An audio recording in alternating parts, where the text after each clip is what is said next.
يا أيها الذين آمنوا إذا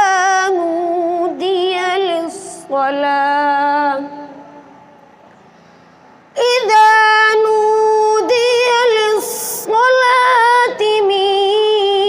يوم الجمعة فاسعوا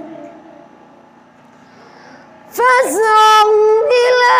ذكر الله وذروا البيع ذلكم خير لكم إن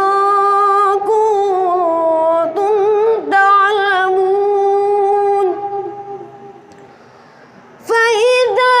قضيت الصلاة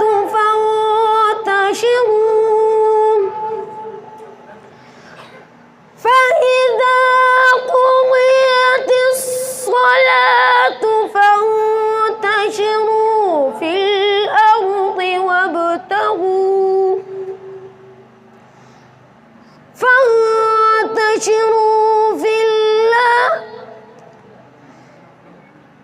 الأرض وابتغوا من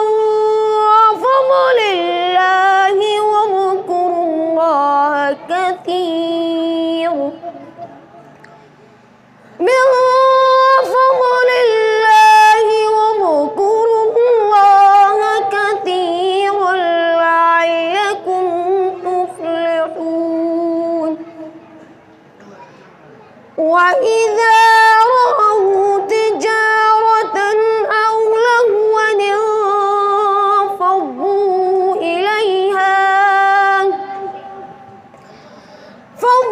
انفضوا إليها وتركوك قائما